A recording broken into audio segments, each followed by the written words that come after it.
Good morning, friends. Welcome back to Astrology Today and Tarot. My name is Mel Rose. This is the Tarot portion in the second half of my daily astrology vlog, which you can check out on my other channel, Astrology Today with Mel Rose. Here I'll discuss the tarot card that sits on the side of the page. Then I'll do a quick review of the day's aspects before I play another card that may give us something more to think about. So let's get into it. The tarot card that currently sits on the side of the page is the Seven of Wands. Seven of Wands relates directly to the final 10 days, or the third decan of the sun's transit in the land of Leo. Leo is a fire sign. Wands are fire in the tarot.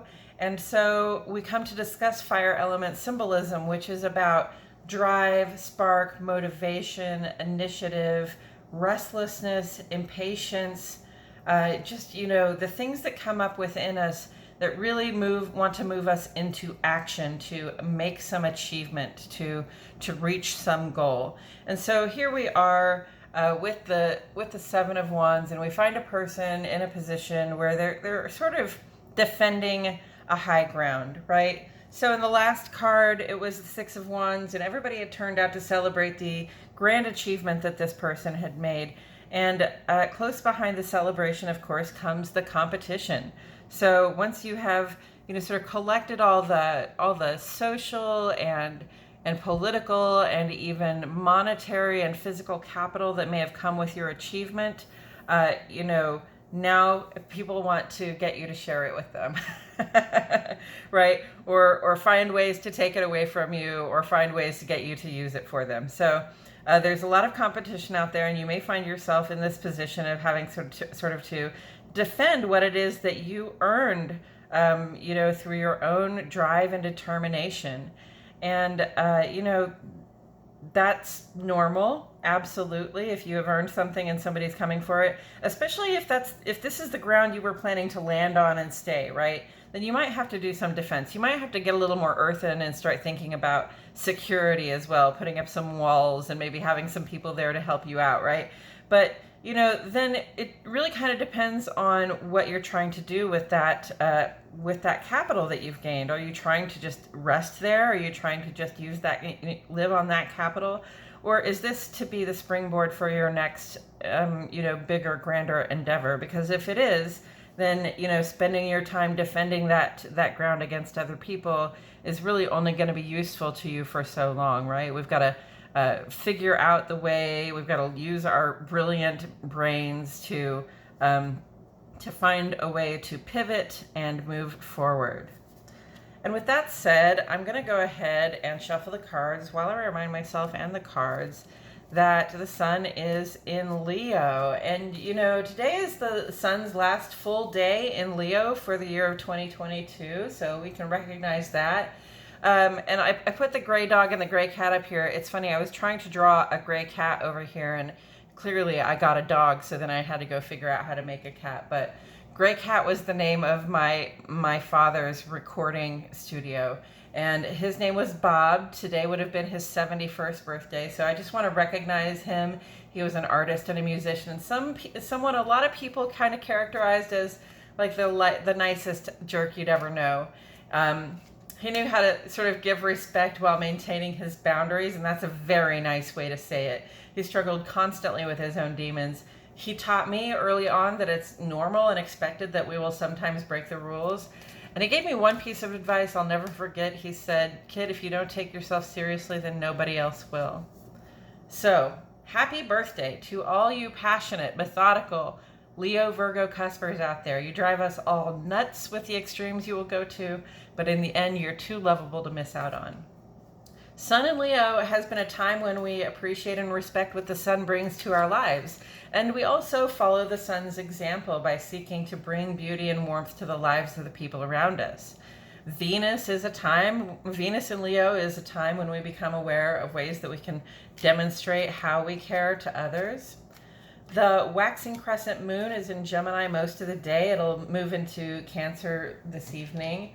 And I said waxing crescent, I meant waning crescent moon in Gemini is really a time when we can release from our mind old ideas or habits or ways of speaking that don't really help us connect with other people in the world anymore. It is okay to change your mind completely when you see that your heart is in a different place, okay? On the moon side of the page today, we've got some, we start off the day really early with a sign for emotional strength and fortitude, saying that we can handle the difficult things that are coming up for us at this time. And that's a really good sign, even though it starts at 2 in the morning. Hopefully we can sort of enter the day with that vibe at our back. Because the moon then goes square to Neptune. We may not like what we perceive. Neptune is retrograde, so it's not as though we can be confused really right now or fooled by anyone. But if you do sense any confusion about something, if your heart is feeling confused about something, it's okay to not make a decision right away, to not go forward right away, to give it some time. These aspects last about 2 hours. Moon goes square to Mercury just 45 minutes later, and this is a heart and mind challenge, right? Who wins, your feelings or your rational mind at this time? That's going to be entirely up to you. And then there's and then the sun goes sextile to the moon, which usually we don't skip over to the sun side of the page, but when the sun makes the final aspect in one sign with the moon, and then it's going void, of course we're going to address it there. So this is a really cooperative time between the inner and outer life. We are working to release things from our lives that no longer work for us, and that sextile vibration says yes, we can very much cooperate with ourselves at this time. And then we have a 2.5 hours void, of course. It's a good time to write, journal, meditate, reflect on whatever it is that's coming up for you, and have those conversations with yourself and with spirit that calm the mind and help you focus your intentions. And then at 7:30, after that void, of course, the moon goes into Cancer. This is a time that's that nurturing, home-loving vibe, okay, where we cook a nice meal and we, maybe bathe ourselves and clean up our house and take care of the people we keep close to us, because that's what it feels good to do. And then on the sun side of the page today, the moon goes in opposition to Neptune here. And our vivid imagination can make us seem unrealistic. So this is our rational mind and our imagination sort of at odds with each other, or at least at polar opposite positions with one another. So we're kind of caught in the crossfire between this conversation where Mercury, wants to make rational plans to move forward, and Neptune wants us to use our imaginations and to dream a little and relax a little, right? So, in the balance between those two is sort of the present moment and the choices that we're going to make. And again, if you feel any confusion at this time, maybe it's not a time to make any hard and fast decisions, but it is time to sort of let the rational mind win this time, I believe. In the ongoing column, we have this sort of chain effect here. Sun is square to Saturn. It says we may feel a little repressed or oppressed in the outer life. We are dissatisfied with the way things are going. We feel limited or restricted. Sun is quincunx to Pluto here.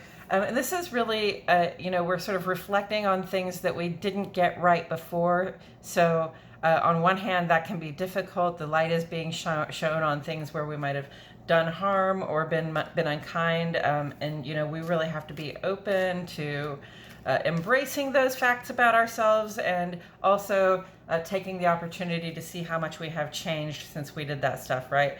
Mars is trine to Pluto, however, and we're given the power right now to transform our circumstances. So whatever it is that you want to put an end to at this time, whatever you want to get started at this time, now is the time to be making the actual active effort to do it, because that trine vibration just blesses anything you want to stop or start right now. And then Mars has also been sextile to Neptune. This is our chance to sort of engage in the dream. How else do I say that?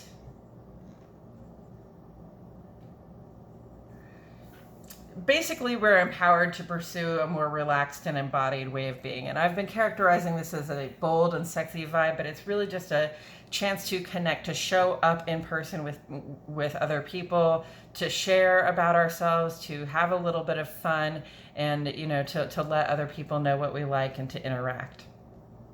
And then taken all together, one might say that if we can take responsibility for ourselves in the situations that distract and upset us, we may find that we can transmute that frustration into some forward motion that allows us to set aside things that no longer serve and to feel more like ourselves with that weight lifted off of our shoulders.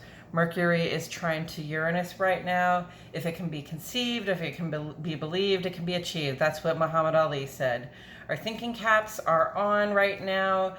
We can remain open to good news. You may find some epiphanies or other wild revelations or realizations. Take note of all your best ideas right now, okay? Even the strange ones. And then Venus is trine to Jupiter at this time. So, our hearts have to be big enough to hold the reality of our best experience. Venus is our receptive capacity. Jupiter is our potential for growth. And Jupiter is retrograde right now. So it's literally turned within on us, literally working with Venus to expand our ability to hold the stuff we know that we would love to carry, right?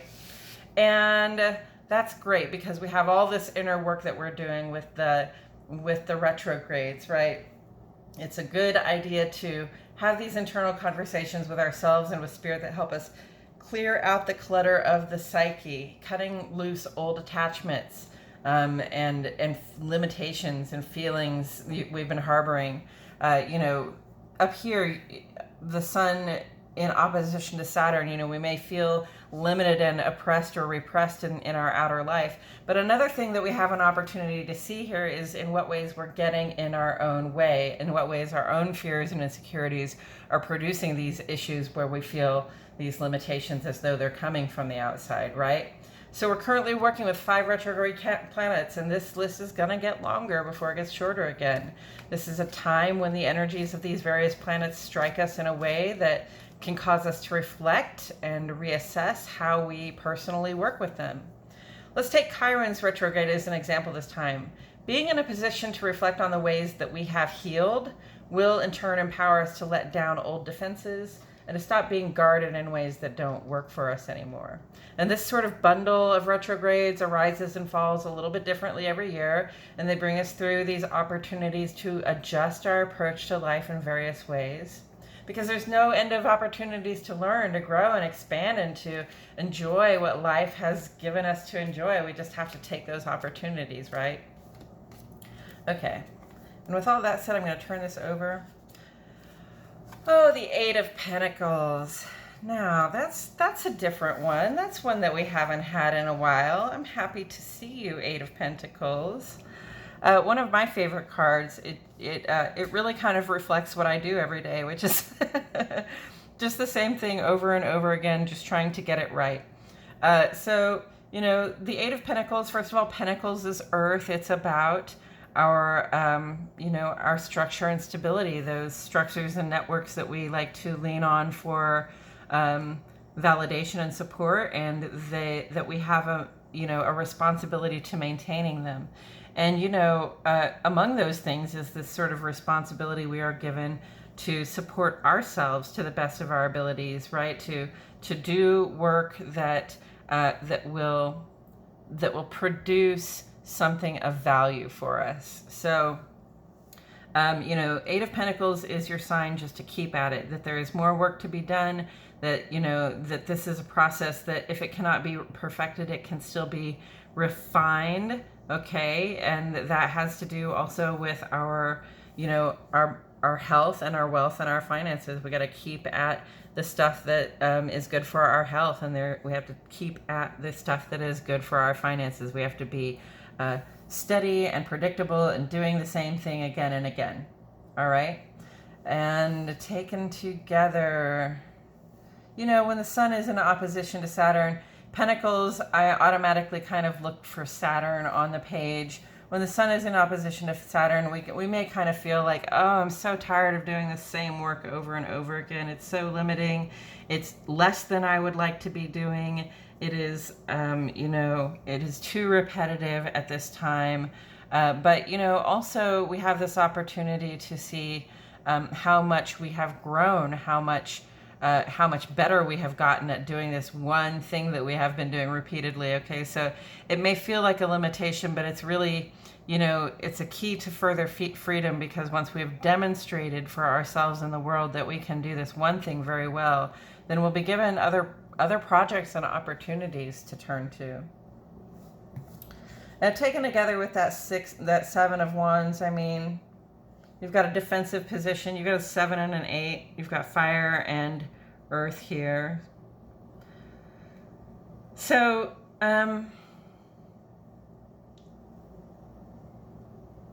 the difference I see is that this person is defending ground that they may have just sort of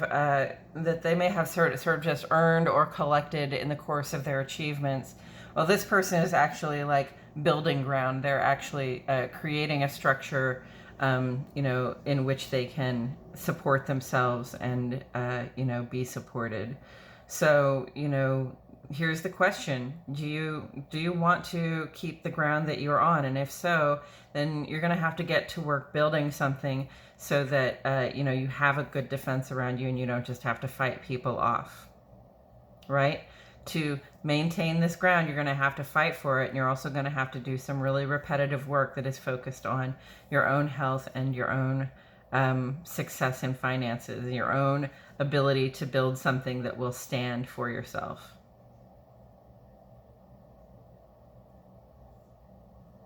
And, if this is not the ground you wish to maintain, if you do you wish to use this as a springboard for the next thing, then I guess there's work to do, just getting started on planning the next thing, right?